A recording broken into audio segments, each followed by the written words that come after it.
नमस्कार। आज हम बात करने वाले हैं हिंदी साहित्य की एक ऐसी कहानी के बारे में।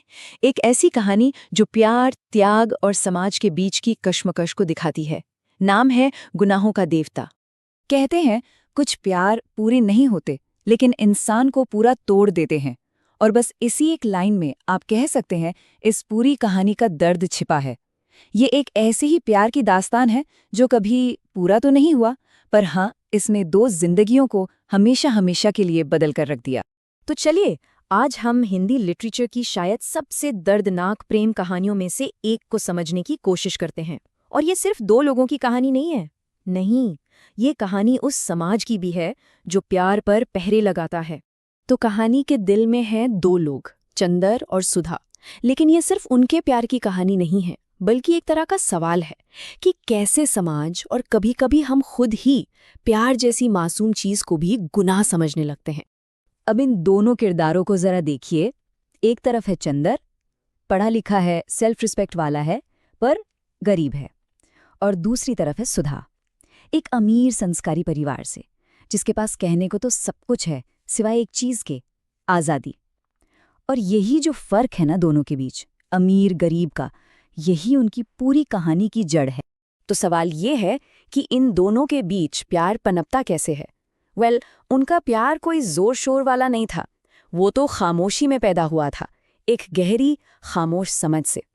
शुरुआत होती है एक टीचर और स्टूडेंट के रिश्ते से। चंदर सुधा को ट्यूशन देने उसके घर आता है, लेकिन धीरे धीरे पढ़ाई लिखाई की बातें पीछे छूट जाती हैं और उनकी जगह ले लेती है एक अजीब सी सुकून भरी खामोशी।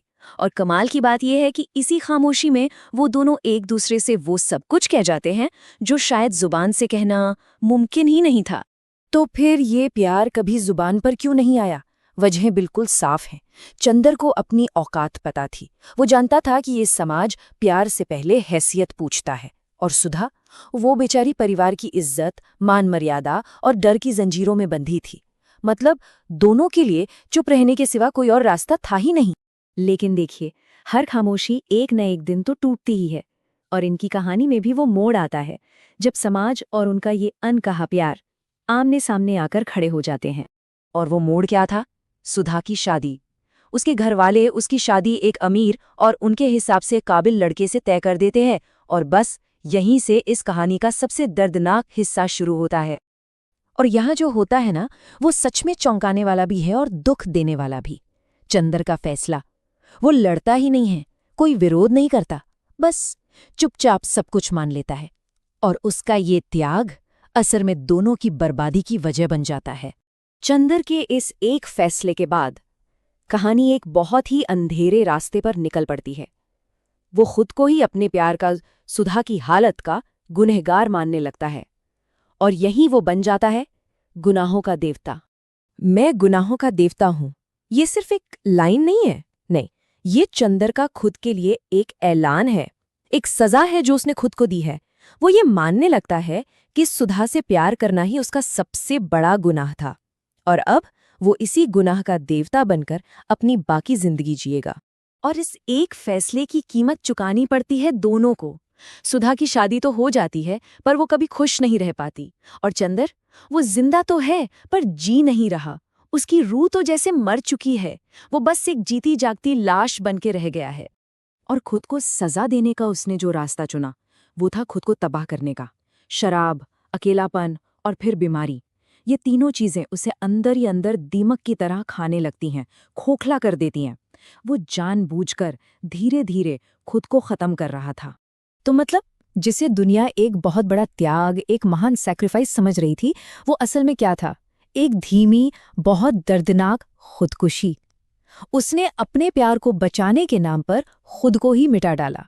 कहानी तो एक पॉइंट पर आके खत्म हो जाती है, लेकिन अपने पीछे कुछ बहुत गहरे सवाल छोड़ जाती है।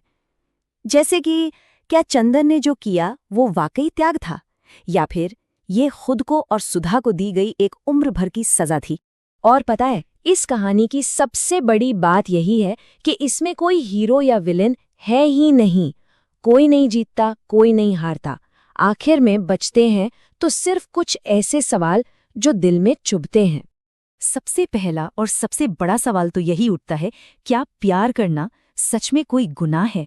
क्या चंदर और सुधा वाकई गुनहगार थे? या फिर असली सवाल कुछ और है कि क्या ये समाज की बनाई हुई दीवारें हैं जो प्यार को गुनाह बना देती हैं? क्या असली गुनहगार वो सिस्टम है जो इंसान की कीमत उसकी हैसियत से लगाता है? शायद इस पूरी कहानी का जो निचोड़ है वो इसी एक बात में है। गुनाहों का देवता हमें ये सिखाता है कि त्याग जब हद से ज्यादा हो जाए तो वो पूजा नहीं रहता, वो एक सजा बन जाता है। और ये सजा सिर्फ त्याग करने वाले को नहीं मिलती, बल्कि उसे भी मिलती है जिसके लिए त्याग किया गया हो। और आखिर में ये कहानी हमें एक ऐसे सवाल के साथ अकेला छोड़ देती है जिस पर सोचना बहुत जरूरी है। क्या चंदर ने जो किया वो सही था, या फिर उसे समाज की परवाह किए बिना अपने प्यार के लिए लड़ना चाहिए था? इस सवाल का जवाब शायद हर किसी